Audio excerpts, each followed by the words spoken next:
सरस्वती नमस्तुभ्यं वरदे कामरूपिणी विद्यारम्भं करिष्यामि सिद्धिर्भवतु मे सदा।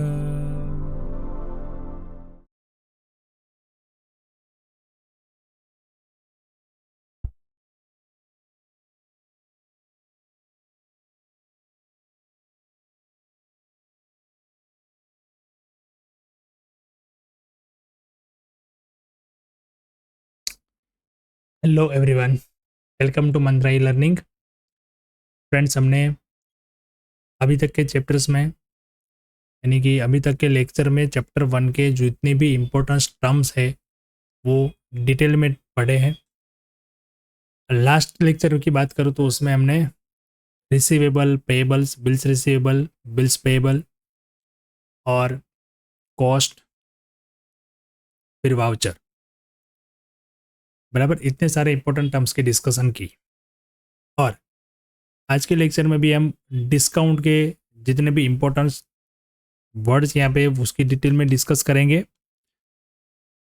डिस्काउंट होता है, फिर बैड डेप्स होता है, और फिर हम अकाउंटिंग सिस्टम के अंदर जो भी टर्म यूज़ होते हैं, जैसे आपने सुना होगा डेबिट क्रेडिट, तो ये डेबिट क्रेडिट क्या होता है और डेबिट क्रेडिट किस तरीके से होता है, कौन से रूल्स कब अप्लाई करने होता है, क्या होता है, उसके बारे में डिटेल में हम आज का लेक्चर में देखेंगे।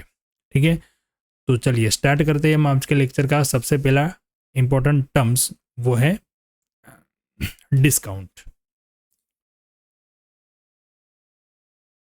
डिस्काउंट का मतलब क्या होता है?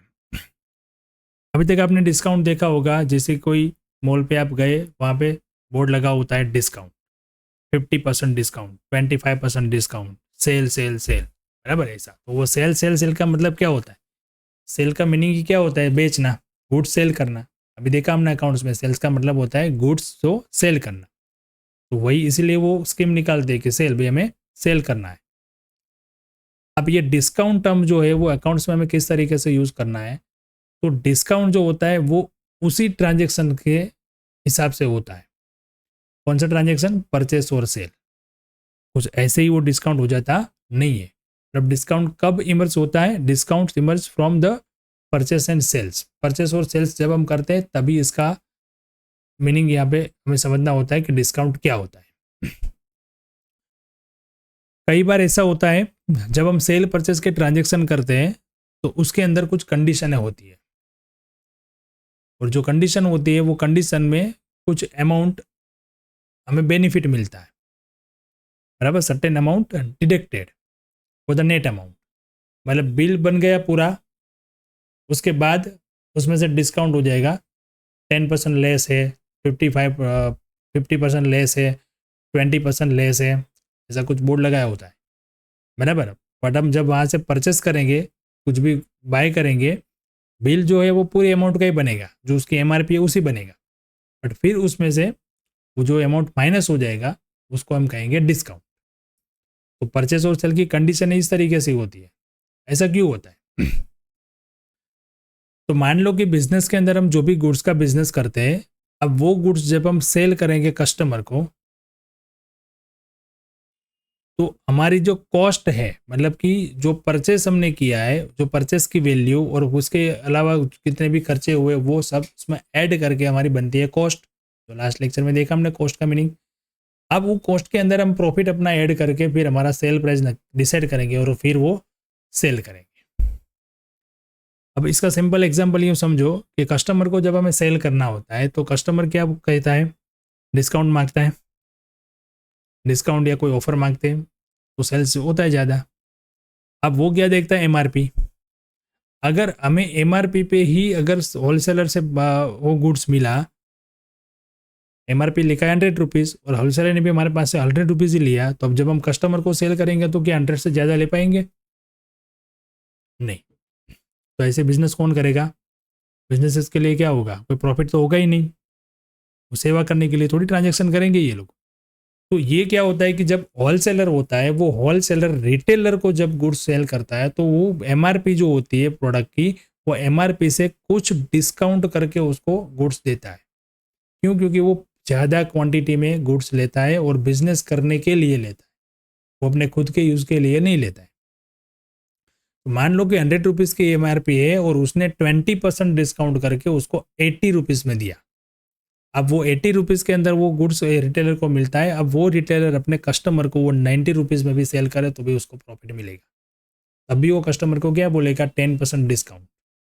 यानी वो 20% डिस्काउंट से लाया और 10% डिस्काउंट से सेल किया, तो फिर उसका वो प्रॉफिट निकला। तो इस तरीके से जो सेल परचेस ट्रांजेक्शन के अंदर जो होता है उसको हम बोलते हैं डिस्काउंट। बराबर। The amount which is deducted from the total amount is known as discount. Okay, out of the total amount of purchase sale the which amount which is procured or deducted is not in discount। मतलब जब अब पूरा bill बनेगा उसके अंदर से कुछ amount minus हो जाएगी या फिर एमआरपी पे अंदर से कुछ अमाउंट माइनस कर देंगे, डिडक्ट होगी, वो होता है डिस्काउंट। अब ये डिस्काउंट जो होता है वो दो तरीके से होता है, दो टाइप्स के होते हैं। एक होता है ट्रेड डिस्काउंट और दूसरा होता है कैश डिस्काउंट। जो मैंने एग्जाम्पल आपको दिया वो एग्जाम्पल होता है ट्रेड डिस्काउंट का। अब ट्रेड डिस्काउंट कहाँ पे होता है? तो ट्रेड डिस्काउंट ज़्यादातर होलसेलर और रिटेलर के बीच में होता है, क्योंकि उनके बिजनेस के रेगुलर ट्रांजैक्शन है, वो रेगुलर बेसिस पे उतने प्रोडक्ट लेते हैं और उतनी क्वांटिटी में लेते हैं। इसके लिए उसका जो भी है वो ट्रेड डिस्काउंट हम कहेंगे। अब ट्रेड डिस्काउंट की ट्रीटमेंट कैसे होती है, मतलब किस तरीके से होता है? तो वो दोनों पार्टी के बीच में एग्रीमेंट होता है, जब आप इतनी क्वांटिटी में लोगे तो इतना डिस्काउंट, बराबर, आप इतने टाइम पे हमें ऑर्डर देंगे तो इतना डिस्काउंट। ये होता है ट्रेड डिस्काउंट। वो रिटेल में हमें नहीं मिलता है। रिटेल के अंदर मतलब हम एक दो चीज़ें जब कोई दुकान से लेने जाते हैं तो वहाँ पे ये डिस्काउंट नहीं होता। तो ये ट्रेड डिस्काउंट कहाँ पे ज़्यादातर मिलता है हमें देखने को? बिजनेस टू बिजनेस ट्रांजेक्शन के अंदर, मतलब होलसेलर टू रिटेलर के ट्रांजेक्शन के अंदर, बराबर। तो ये होता है ट्रेड डिस्काउंट। अब ये ट्रेड डिस्काउंट जो होता है उसकी हमें कहीं भी कोई अकाउंटिंग एंट्रीज नहीं करनी होती है। क्यों? क्योंकि वो एक दोनों के बीच एग्रीमेंट होता है और वो जो है वो बिल में कहीं हम मेंशन नहीं करते, वो सीधा डील फाइनल करने के टाइम माइनस कर देते हैं। हाँ भाई, इसके एमआरपी इतनी है पर आपको इतने रुपीज़ में मिलेगा, बराबर। तो खाली उसको माइनस ही करना है, उसके हमें कहीं पे भी अकाउंटिंग इफेक्ट नहीं देनी है ट्रेड डिस्काउंट। अब होता है दूसरा कैश डिस्काउंट। अब कैश डिस्काउंट क्या होता है? तो मान लीजिए कि हमने सेल कर दिया क्रेडिट पे। अब क्रेडिट पे सेल किया और 30 डेज का हमने क्रेडिट पीरियड दिया। अब जो कस्टमर है वो 30 डेज के अंदर 30 डेज के बाद ही पैसा देगा, क्योंकि उसको 30 डेज का टाइम मिला है। बट ये पेमेंट जल्दी निकालने के लिए हम उसको डिस्काउंट देंगे कि आप अगर 30 डेज की आपको पीरियड दिया है बट आप 25 दिन के अंदर में पेमेंट कर दोगे तो आपको 1% या 2% उसमें से हम डिस्काउंट देंगे। तो वो पेमेंट जल्दी लेने के अंदर जो एक हम उसको एक लालच देते हैं वो होता है कैश डिस्काउंट। मतलब ये डिस्काउंट वैसा होता है कि जो हमारा रिसीवेबल है वो रिकवर करने के लिए हम हमारे डेटर्स या कोई पर्सन को इतना डिस्काउंट देते हैं, वो होता है कैश डिस्काउंट। तो इसकी एंट्री होगी अकाउंटिंग में। क्यों? क्योंकि हमने पहले सेल्स पूरे अमाउंट से ऐड किया है, मतलब एंट्री की है, उसकी रिकॉर्ड किया है पूरे अमाउंट से, तो उतने अमाउंट से ही हमारा डेटर्स भी होगा, मतलब उतनी अमाउंट हमें उससे लेनी है।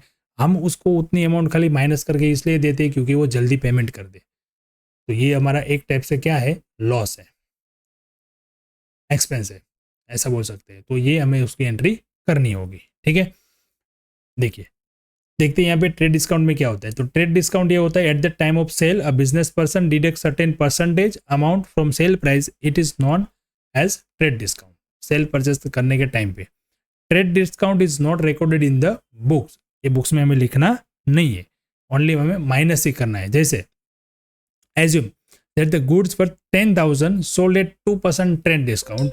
In this case, from selling price 10,000 after deducting 2% यानी कि 200 माइनस करके सेलिंग प्राइस कितनी होगी? 9,800 will be recorded in the books. हमें 200 डिस्काउंट कहीं पे भी लिखना नहीं है। कौन सा discount? Trade discount. Cash discount के बारे में जो हमने बताया, to attract the customer with the purpose to receive quick collection of credit sale, the amount which is deducted from receivable amount is known as cash discount and cash discount is recorded in the books. इसको हमें books में लिखना पड़ेगा। ठीक है, तो आपको समझ में आया होगा डिस्काउंट का मीनिंग, डिस्काउंट क्या होता है और डिस्काउंट कितने टाइप्स के होते हैं, ट्रेड और cash. Okay, after deduction of trade discount cash discount is determined. हाँ, अब ध्यान रखना है आपको, कभी भी कोई भी ट्रांजेक्शन के अंदर दो टाइप के डिस्काउंट है, ट्रेड डिस्काउंट भी है और कैश डिस्काउंट भी है। तो पहले ट्रेड डिस्काउंट माइनस होगा तो बाकी जो अमाउंट बचेगी उसके ऊपर कैश डिस्काउंट कैलकुलेट होगा। ठीक है, वो हम ट्रांजेक्शन के अंदर जब पढ़ेंगे उसके अंदर भी हम उसको डिटेल में डिस्कस करेंगे, बट अभी आपको कंसेप्ट खाली समझना है कि डिस्काउंट क्या होता है, ताकि जब वो हम सीखे, एंट्रीज हम सीखे, डेबिट क्रेडिट के रूल हम सीखे, तब आपको ये सब पता होना चाहिए।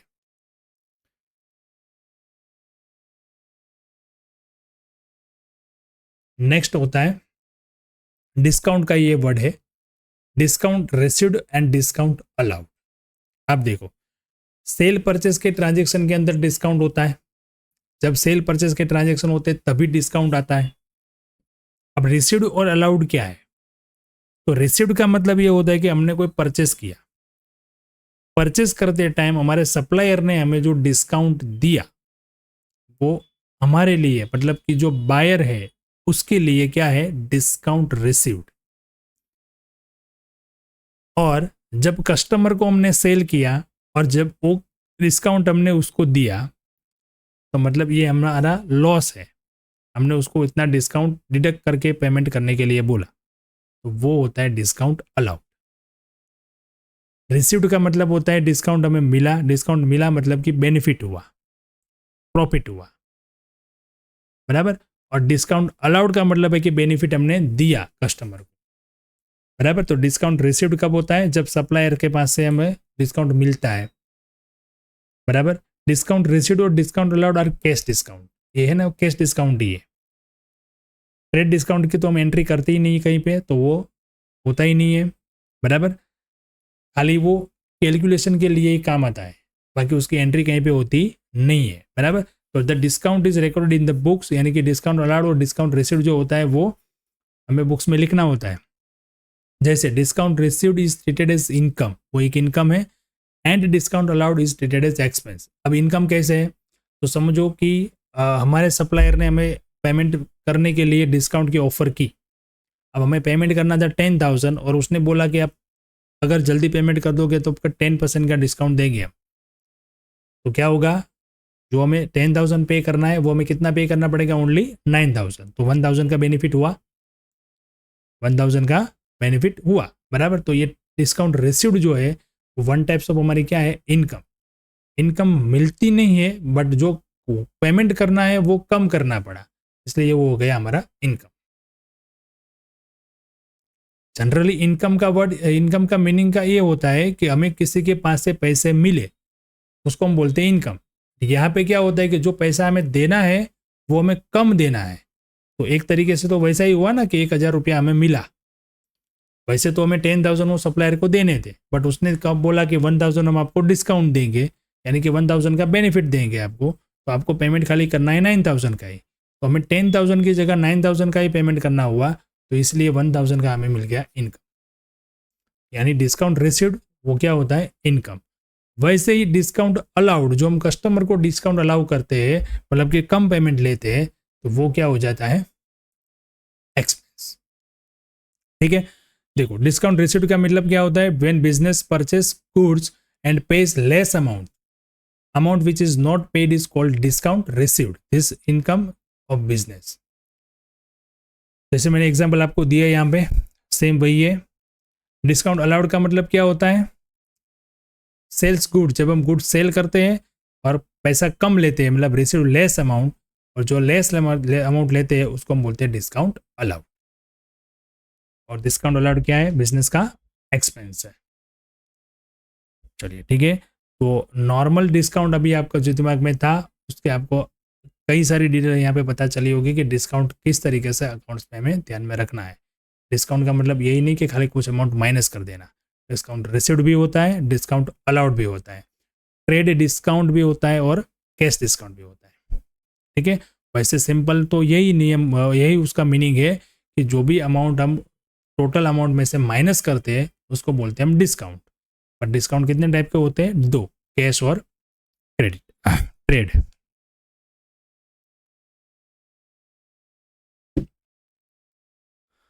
अच्छा, अब ये नया देखते हैं बैड डेब्ट्स।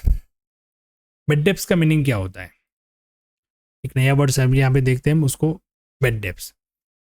देखो ये सारे जो भी है ना अभी वर्ड्स, वो स्टेप बाय स्टेप देखे जाए तो बिजनेस के ट्रांजेक्शन थ्रू ही ये सब वर्ड्स हमें समझने के लिए निकले हैं। बैड डेब्ट्स का मीनिंग होता है जब हम क्रेडिट पे सेल करते हैं। जब क्रेडिट पे सेल्स किया तो क्या हो गया? डेटर्स, मतलब जिससे भी पैसे लेने थे वो सब क्या बन गए? हमारे डेटर्स। अब वो डेटर्स अपनी जो टाइम पीरियड हमने जो दिया था उसकी जो मैच्योरिटी डेट थी वो डेट पे अगर हमें पैसा नहीं देता, डेटर्स के पास से जो भी अमाउंट रिसीवेबल है, जो भी पैसा लेना है, अगर वो डेटर्स हमें पैसा नहीं देता, मतलब बिजनेस जो है वो कलेक्ट नहीं कर पाता, जितनी भी अमाउंट उससे नहीं मिलती, वो होती है बैड डेब्ट्स। उसे क्या कहते हैं? Bad debts. डिस्काउंट नहीं है। डिस्काउंट का वर्ड हमने देखा, उसमें क्या बोला था? डिस्काउंट अलाउड, या कि हमने उसको बोला कि भाई आप जल्दी पेमेंट कर दोगे तो उतना इसको हम अलाउड करेंगे, इतना पेमेंट आप कम करो, इसलिए उसको बोलते हैं डिस्काउंट अलाउड। बट यहाँ पे तो क्या है कि डेटर्स पैसा देता ही नहीं है, और जितना पैसा नहीं देता है वो हमें क्या बोलते हैं? उसको बैड डेब्ट्स। यानी बैड डेब्ट्स एक टाइप से हमारा क्या है? Loss. When goods sold on credit by the business person to whom goods sold is debtor of the business and from him the amount of sales is to be collected। मतलब जब हम goods credit पे cell करते हैं तो जो person को हम सेल करते हैं वो पर्सन हमारे लिए क्या है? डेटर्स, और उससे जो पैसा हमें लेना है वो हमारे लिए होता है receivable. Many times debtors of business may not be in the position to pay full amount due to his weak financial condition। मतलब ये पैसा कब नहीं देता है? अगर उसकी फाइनेंशियल कंडीशन सही नहीं है तो वो पेमेंट नहीं दे पाता है। 30 डेज का टाइम दिया था, फिर वो टाइम मांगता है कि मुझे 10 दिन और दो, 1 महीना और दो, इस तरीके से चलता रहता है क्योंकि उसकी बिजनेस की फाइनेंशियल कंडीशन वीक है। If the amount is not collected even after the necessary efforts, ये जो है ना वो सबसे इंपॉर्टेंट है। नॉट कलेक्टेड तो सही है, बट नॉट कलेक्टेड के बाद क्या है? Necessary efforts. मतलब उसने पैसा नहीं दिया तो हमने छोड़ दिया कि चलो जाने दो, बैड डेब्ट्स में लिख दो, ऐसा नहीं चलेगा। कुछ नेसेसरी एफर्ट्स, जो नेसेसरी स्टेप है वो लेने पड़ेंगे। वो टेप्स क्या होते हैं? बाय लीगल स्टेप जो होते हैं वो, मतलब वो पेमेंट नहीं देता तो उसको हमने टाइम दिया, कुछ डिस्काउंट दिया, कुछ ऐसे कुछ हमने उसको बोला कि भाई आप जल्दी से पेमेंट कर दो या छोटे छोटे टुकड़े में पेमेंट कर दो, वैसे कुछ ना कुछ उसको अलग अलग से ऑप्शन दिए। बट फिर भी वो पेमेंट नहीं कर पाता, उसकी फाइनेंशियल कंडीशन ही ऐसी है कि वो पेमेंट नहीं करेगा, तब वो होता है बैड डेब्ट्स। जितना अमाउंट वो पेमेंट नहीं करता उतनी अमाउंट हम कौन से अकाउंट में लिखेंगे? बैड डेब्ट्स अकाउंट्स में। तो इसके लिए वर्ड यूज होता है बैड डेब्ट्स। यहाँ पे डिस्काउंट वर्ड यूज करना नहीं है, बराबर। Bad debts is not an expense, bad debts is a loss. Expense नहीं है। डिस्काउंट को हम एक्सपेंस कह सकते हैं क्योंकि वो हमने अलाउड किया है। मतलब ऐसा मान लो कि 10,000 लेने थे, हमने 9,000 ही पैसे लिए, तो ऐसा मान लो कि 1,000 का हमने खर्चा किया, वो पैसा कलेक्ट करने के लिए, वो एक्सपेंस है। बट बैड डेब्ट्स क्या है? Bad debts it is a one type of loss, it is not a expense. वो एक्सपेंस नहीं है, वो हमने किसी को पे नहीं किया है, बट हमें पैसा कलेक्ट करना था, बट सामने वाले की कुछ ऐसे सिचुएशन के हिसाब से हमें पैसा नहीं मिला, तो उसी के लिए वो हो गया बैड डेब्ट्स, यानी कि वो हमारा हो गया लॉस, बराबर। बैड डेब्ट्स के रिगार्डिंग ही एक वर्ड है, वो है सॉल्वेंट। सॉल्वेंट का मतलब क्या होता है? सॉल्वेंट इट इज एक सिचुएशन, बराबर। सिचुएशन का मतलब होता है कंडीशन। जैसे फाइनेंशियल कंडीशन की बात हमने आगे की, उसी तरीके से देखे तो सॉल्वेंट का मीनिंग ये होता है कि बिजनेस के अंदर जो भी बिजनेस पर्सन है या जो भी बिजनेसेस है उसकी पेमेंट करने की कैपेसिटी, मतलब उसको जो भी पेबल अमाउंट है यानी क्रेडिटर्स हो गया, एक्सपेंसेस हो गया, बिल्स पेएबल हो गया, एक्सपेंसेस हो गए, वो पेमेंट करने की कैपेसिटी उसकी कितनी है, उस रिगार्डिंग उसकी सॉल्वेंसी डिसाइड होती है। मतलब वो सॉल्वेंट है कि इनसॉल्वेंट है वो डिसाइड होता है। मतलब उसके पास उतना फंड पड़ा हुआ है बैंक के अंदर या फिर कैश में कि वो अपने सारे जो भी पेएबल है वो पेमेंट कर सके, तो उसको बोलते हैं solvent. In accounting, a person who pays his financial obligation regularly and whose assets are more than liabilities, that person is known as solvent person. मतलब बिजनेस के अंदर जो भी पेमेंट उसको करने हैं, जो भी ऑब्लिगेशंस उसके हैं फाइनेंशियल, वो रेगुलर टाइम टू टाइम वो पे करता है, बराबर। उसकी एसेट जो है वो लाइबिलिटी से ज़्यादा है, बराबर। एसेट्स की वैल्यू जो है वो उसकी लाइबिलिटीज़ की वैल्यू से ज़्यादा है। हम एक इक्वेशन भी देखेंगे एसेट्स और लाइबिलिटीज़ का, तब आपको अकाउंटिंग का पूरा कंसेप्ट पता चलेगा। बट यहाँ पे खाली इतना समझो कि लाइबिलिटीज़ मतलब क्या होता है, पेएबल, और एसेट का मतलब क्या होता है, रिसीवेबल। मतलब उसका पेएबल जो है वो रिसीवेबल से कम है, तो जितना भी पैसा आएगा उसमें से उसका पेएबल वो पे कर सकेगा, वो रेगुलरली वो करता है, तो उसकी सिचुएशन क्या है, सॉल्वेंट है, ऐसा हम कह सकते हैं।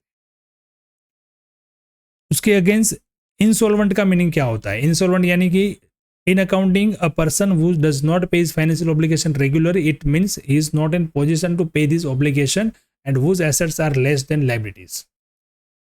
ऐसा कोई पर्सन कि जो अपना रेगुलर पेमेंट नहीं कर सकता या नहीं करता है, और उसकी कंडीशन, उसकी पोजीशन ही ऐसी नहीं है कि वो अपनी लाइबिलिटीज पूरी कर सके, या फिर उसकी लाइबिलिटीज जो है वो उसके एसेट्स से ज़्यादा है, that person non is insolvent person, बराबर। ऐसा कोई पर्सन जो है उसको बोलते हैं हम इंसॉल्वेंट पर्सन। अब इसके रिगार्डिंग आप आओ वापस बेड डेब्ट्स की मीनिंग के अंदर। तो बेड डेब्ट्स का मीनिंग हमने क्या देखा था कि भाई कोई डेटर्स जो है वो डेटर्स जब हमें पैसा नहीं दे पाता, हम उसको कलेक्ट नहीं कर पाते, और वो अमाउंट जो होती है वो हम क्या बोलते हैं, उसको बेड डेब्ट्स। तो जब डेटर्स हमारा इंसॉल्वेंट डिक्लेयर हो जाता है अकाउंटिंग के अंदर, मार्केट के अंदर, वो जो पर्सन है वो इंसॉल्वेंट डिक्लेयर हो गया, मतलब उसकी अंदर कंडीशन ही ऐसी है कि वो पेमेंट नहीं कर पाएगा, तब उससे जो पेमेंट नहीं मिलता वो होता है हमारे लिए बेड डेब्ट्स, बराबर। यहाँ की कोई भी डेटर्स हमारा जो है वो इंसॉल्वेंट डिक्लेयर हो जाए, भाई लीगल डिक्लेयर हो गया कि भाई मेरे पास अभी कुछ पैसा है नहीं, बराबर, तो वो बंदे से जब पैसा नहीं मिलेगा वो अमाउंट हमारा होगा बेड डेब्ट्स। तो सॉल्वेंट और इंसॉल्वेंट की डेफिनेशन भी यहाँ पे हमने समझी, ठीक है। Unless the person is declare insolvent by the court, he can not be treated as insolvent. Insolvent वो तभी डिक्लेयर होगा जब कोर्ट उसको इंसॉल्वेंट डिक्लेयर करेगी। मान लीजिए वहाँ पे देखो नेसेसरी एफर्ट्स बोले थे हमने। नेसेसरी एफर्ट्स का मतलब क्या होता है बेड डेब्ट्स के अंदर, कि हमें जो भी कर सकते थे वो करना है, मतलब बाय लॉ भी जाना है। हमने पहले बोला कि जो बिल होता है वो एक क्या होता है, एग्रीमेंट ही होता है। मतलब हमने उसको सेल किया और बिल दिया, बिल दिया है तो मतलब वो क्या हो गया, एग्रीमेंट। अब उसको पैसे देने ही है, अगर नहीं देता तो हम बाय लॉ या कि केस करके भी उससे पैसे हम वसूल कर सकते हैं। अगर जब वो कोर्ट में होता है, अब कोर्ट में आके वो बोलता है कि भाई मेरे पास पैसे नहीं है, और कोर्ट उसको बोल देती है कि भाई ये तो इंसॉल्वेंट है, अभी वो किसी का भी पैसा नहीं दे सकेगा, वैसे डेटर से हमें जो भी अमाउंट नहीं मिलेगा वो होगा हमारे लिए बेड डेब्ट्स। तो बेड डेब्ट्स के लिए सॉल्वेंट इंसॉल्वेंट का डेफिनेशन पढ़ना जरूरी है, बराबर। तो सॉल्वेंट एक ऐसी सिचुएशन है कि जहाँ पे वो अपना जो भी रेगुलर पेमेंट है वो कर सकता है और सही तरीके से अपना बिजनेस वो चला रहा है। इंसॉल्वेंट का मतलब ये होता है कि उसके पास कुछ मैनेजमेंट नहीं है, कुछ प्रॉब्लम है, ताकि वो अपना पेमेंट टाइम से नहीं कर सकता और वो लॉस पे लॉस किए जा रहा है, यानी कि एक बार वो फिर क्या हो गया, कोर्ट में जाके वो हो गया इंसॉल्वेंट, मतलब हमें पैसे नहीं मिलेंगे।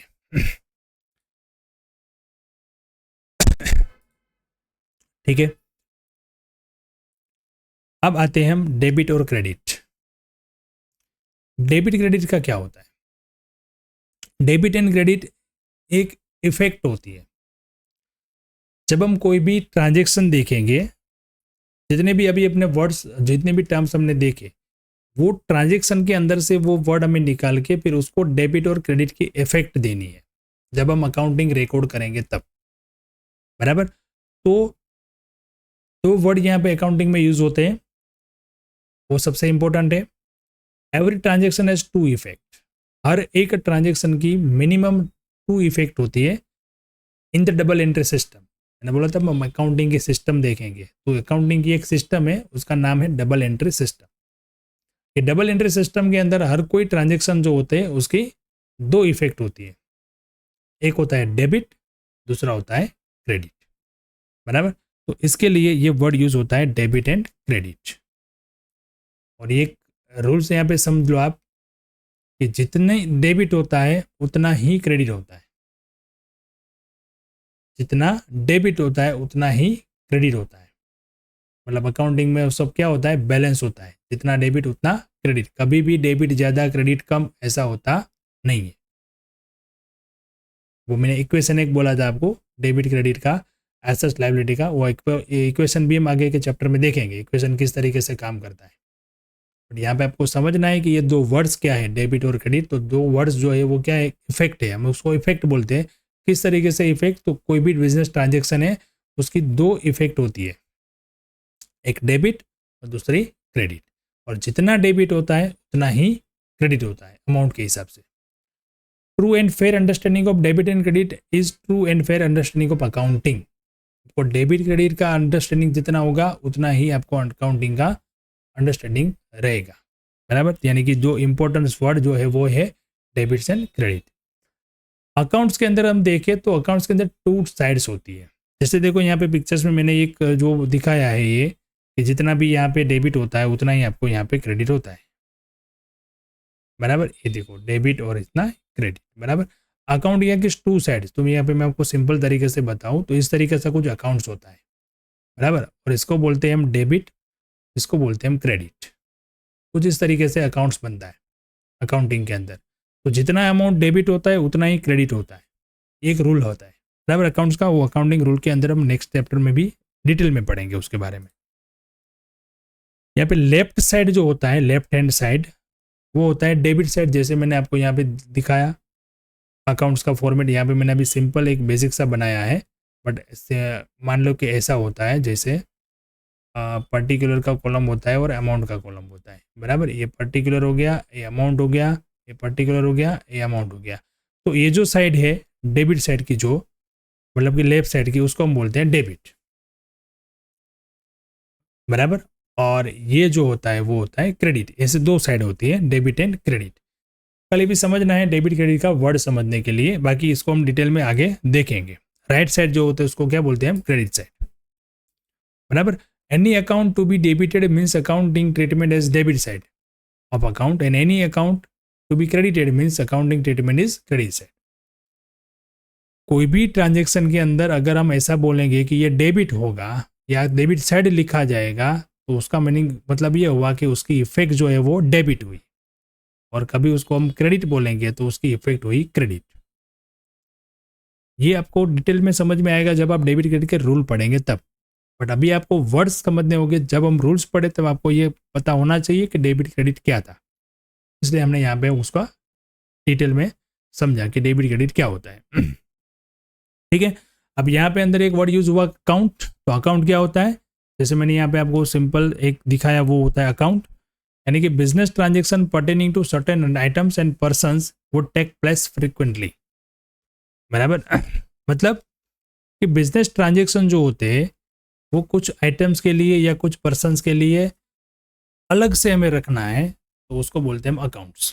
जैसे मान लो कि डेटर्स, डेटर्स का मतलब क्या होता है कि जितने भी पर्सन, जितने भी हमारे कस्टमर है जिसको हमने क्रेडिट पे सेल किया, जिसको हमने क्रेडिट पे सेल्स किया, वो सारे हो गए हमारे डेटर्स। बट उसका टोटल हमें मिलेगा एक।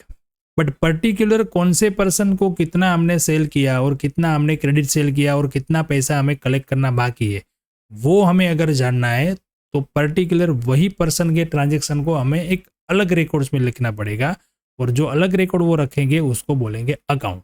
जैसे मैंने यहाँ पे आपको ड्रॉ करके समझाया, वो टाइप का अकाउंट होता है। This transaction may be of debit side having debit effect and may be credit side having credit effect. उसके अंदर जितने भी डेबिट होते हैं, क्रेडिट होते हैं, वो सब हम लिखते जाएंगे और पर्टिकुलर वही पर्सन का हमें कुछ रिजल्ट वहाँ पे मिलेगा।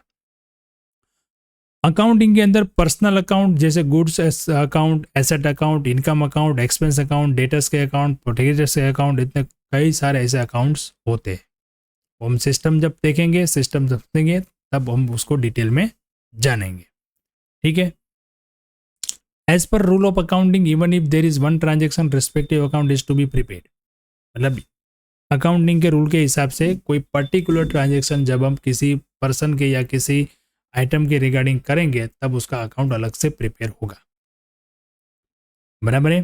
तो आज के लेक्चर में हमने जितने भी इंपॉर्टेंट टर्म देखे वो आपको एक बार ठीक से समझ लेना है। इसके पहले भी जितने भी हमने देखे वो भी आपको ध्यान से याद रखने हैं। अगर आपको टर्म समझ में आए हैं तभी आपको अकाउंटिंग के रूल समझ में आएंगे और तभी अकाउंटिंग सिस्टम समझ में आएगी। डेबिट क्रेडिट कैसे करना है, कौन से ट्रांजेक्शन्स के अंदर से कौन सा वर्ड हमें यूज़ करना है, कौन सा अकाउंट डेबिट करना है, कौन सा अकाउंट क्रेडिट करना है, वो पता चलेगा। तो नोट्स बना लेना है आपको और ये सारी चीज़ें जो है एक बार आपको अच्छे से लर्न कर लेनी है। ठीक है, नेक्स्ट लेक्चर में अभी हम मिलते हैं। अभी भी 2-4 टर्म्स जो इंपॉर्टेंट है वो बाकी है वो देखेंगे और उसके बाद फिर हम नया चैप्टर शुरू करेंगे। ठीक है, thank you and have a good day.